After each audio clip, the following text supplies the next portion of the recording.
All right, so we're back with another deep dive, and today we're looking at something pretty wild, honestly. It's this whole connection between the election results and Tesla stock. Like, it practically exploded. You sent this Forbes article over. Tesla hits $1 trillion market cap. Musk becomes $300 billion man after Trump wins. So let's, break it down. Like, what happened and what does it mean? It's crazy. Like, in just one day, Elon Musk's net worth, it shot up by more than, the entire value of, I don't know, some huge companies. Will unpack that and a lot more. Yeah, it's a remarkable situation, even for someone like Elon Musk. I mean, he's used to making headlines. Totally. So first off, Tesla's back in the trillion-dollar club. They fell out earlier this year. Yeah. And for anyone who, like me, sometimes needs a reminder about what market cap actually means. Like basically the total value of all of the company's shares. $1 trillion. It's mind-boggling. It just shows how much faith investors have in Tesla's future, especially after that slump earlier. Exactly. And it's not just some random surge. This happened right after the election. Interesting, the article mentions that other car companies like Ford and General Motors, they also saw their stock prices jump up. So there's definitely an overall market trend happening here. But Tesla's jump, it's really something else. Yeah. But let's be real. Everyone's really watching Elon Musk here. His net worth increased by $13 billion. In a single day. He was already the richest person on the planet. Yeah. Now it's $300 billion richer. Wait, is it more than that? It's actually even more. It's $70 billion, more than the second richest person.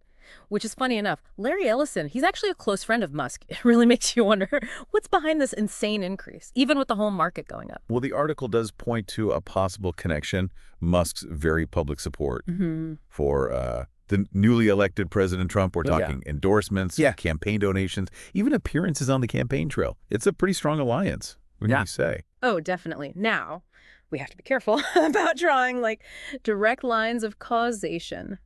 But it's hard to ignore that this relationship could have a big influence on Tesla's future, especially when you think about government policies and regulations. Yeah, that's where it gets really interesting. For example, the article mentions Dan Ives. He's an analyst from Wedbush, and he predicts that a Trump presidency could be incredibly beneficial for Tesla. Ives lays out some specific reasons for this prediction. First, he believes that eliminating the EV tax credits, which might sound bad at first, could actually give Tesla a competitive advantage. You see, those tax credits are meant to make electric vehicles more affordable, and they're really important for the smaller EV companies, the ones trying to get a foothold in the market. So basically, Ives is saying that without those credits, some of Tesla's rivals might struggle to compete, leaving Tesla with a bigger share of the market. Exactly. Now, it's really important to remember that this is just one analyst's prediction. And there are downsides to think about, too. For instance, if EVs become less affordable overall, demand could drop. And that could impact Tesla's growth, too. Right. That's a really good point. It's important to look at this from all angles. What are some other policy changes that Ives predicts? Yeah, he also talks about the potential impact of tariffs on Chinese imports. Trump's been a big advocate for tariffs as a way to protect American industries from foreign competition. So basically a tax on goods coming in from China. Right. Now, how this would affect Tesla, it's kind of complicated. On one hand, it could protect Tesla from those cheaper Chinese electric vehicle makers, the ones trying to enter the U.S. market. So potential benefit for Tesla. Yeah, potentially. But it's not that simple. Tariffs can often lead to higher prices for consumers, which could make Tesla's cars less appealing. And then there's the whole issue of potential retaliation from China, which could hurt Tesla's sales in a big market. Wow. So there's a lot to consider there. Tariffs. They could be a double-edged sword, both protecting and potentially hurting Tesla. It'll be interesting to see how this plays out.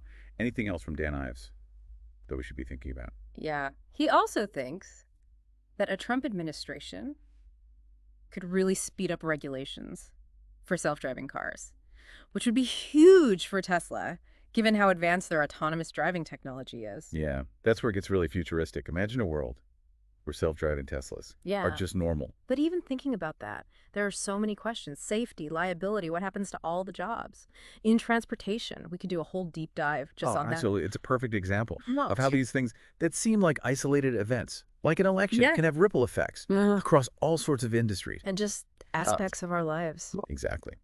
So before we move on to what all this might mean, let's recap for our listener. We have Tesla, back in the trillion-dollar club, Elon Musk, with a net worth that's like from another planet, and a strong alliance between Musk and the new president, which has some experts thinking Tesla has a very bright future ahead. Exactly. But as we've started to explore, there are potential downsides, unintended consequences, and a lot of unknown. Totally. We're just scratching the surface here. Yeah. Now, let's shift gears a little and dive into what this alliance might mean for Tesla, the EV market, and maybe even the world. Picking up where we left off with these federal tax credits for electro vehicles, like Dan Ives suggested, his argument is that getting rid of them could actually be good for Tesla in the long run. I'm still trying to understand that. How could taking away these incentives for buying electric cars be a good thing? So that seemed like it would hurt the whole industry. Yeah, that's what most people think. But Ives has a good point. Remember, these tax credits, they're meant to level the playing field, make EVs more attractive. Right, to buyers who might just stick with gas-powered cars. Exactly. They're especially important for the smaller EV companies, the ones who are trying to get started. So without those credits, those smaller companies would have a harder time getting buyers, especially when they're competing with the big companies like Tesla. Exactly, with their brand, their technology, and all their infrastructure. They're in a much stronger position.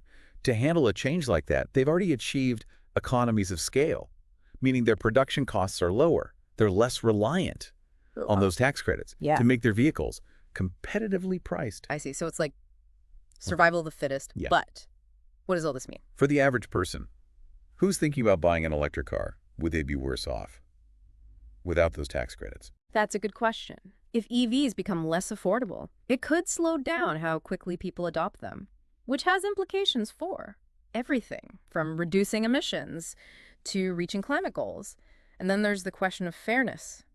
Are we creating a system where only rich people can afford to go electric? These are big policy questions that go way beyond the business interests of any single company, even Tesla. Right. We have to think about the broader impact on society. And speaking of broader impacts, let's go back to those tariffs on Chinese imports. The article mentioned that as another potential game changer. Absolutely. Remember, tariffs are basically taxes on goods coming in from another country, Trump has said, that they're necessary to protect American jobs and industry from foreign competition. Couldn't they also lead to higher prices for consumers, even if it does protect American businesses? That's the trade-off. In theory, tariffs could protect Tesla from those cheaper Chinese EV companies. But in practice, they could also make all cars more expensive for American buyers, including Teslas. And as we said before, there's the risk that China might retaliate, which would hurt Tesla's sales in a very important market.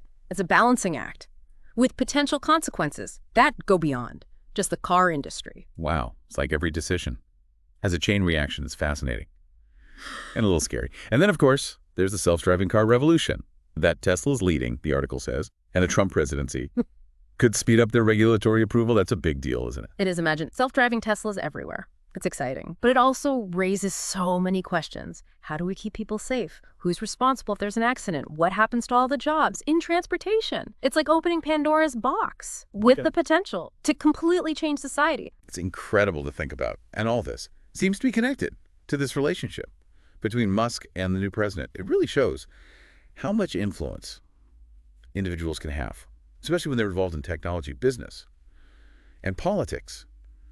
But here's a thought. What if things go wrong? What if Musk and Trump have a falling out? That's an important point. We shouldn't assume that this alliance will always be good for Tesla.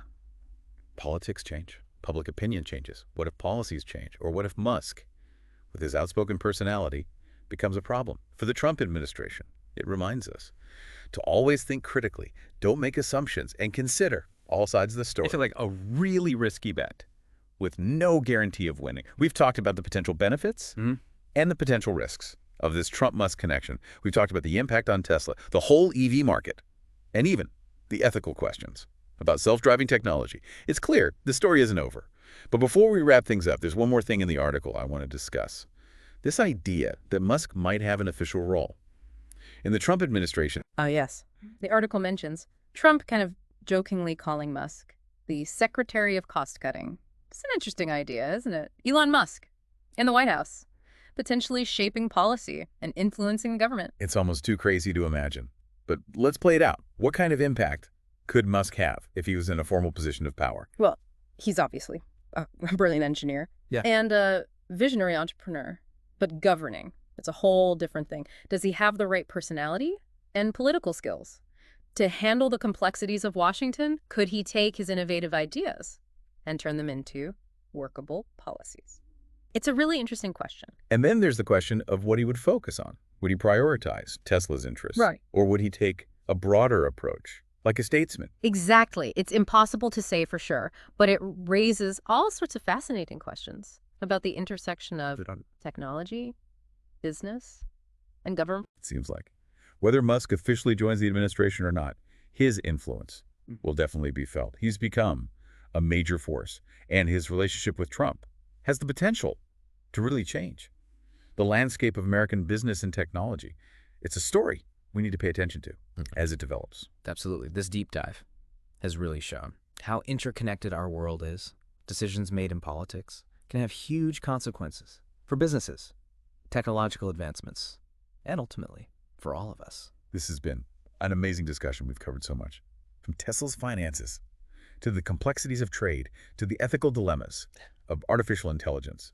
But before we finish, I think it's important to bring it back to our listener. What are some key takeaways they should keep in mind as they navigate this ever-changing world? Yeah, it's easy to just focus on the headlines, but this deep dive, it's shown me that events that seem isolated can have these huge impacts. We started with Tesla's stock, and now we're talking about The future of transportation. the global trade, even the role of government. It's a lot to take in. It really shows you how connected everything is. And for our listener who's been following this, I think the biggest takeaway is to stay informed, but also stay critical. Don't just accept what you hear, dig deeper, ask questions, and come to your own conclusions based on all the facts. Exactly. It's so easy to get caught up in the excitement.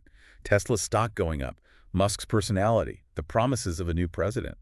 But as we've been saying, there are potential downsides, things we don't expect, and a lot of uncertainty. Right. We've talked about the good things, that this relationship between Musk and Trump could bring to Tesla, policies that help them, faster regulations, maybe even protection from competition. But what do you think are the biggest risks? For me, it's the unpredictability. What if people turn against Tesla? What if the political situation changes? Or Musk says something? That becomes a problem for the administration. This alliance could easily backfire. It's a gamble. And Tesla and its investors are putting a lot on the line. It's a high-stakes game, for sure. And that brings us back to our listener. As you follow this story, remember, no one knows for sure what will happen to Tesla, the EV market, or the relationship between business and government. So as we wrap up, what's the one question you'd leave our listener with? Something to think about as this story continues. I think the most important question is, will this relationship between Musk and the new president help Tesla in the long run, or will it hurt them? The answer probably depends on a lot of things. Politics, technology, what consumers do, world events, maybe even just their personalities. It's a story that could shape the future, and we'll all be watching to see what happens. Thanks for joining us on this deep dive. We'll see you next time for another look at the news that matters.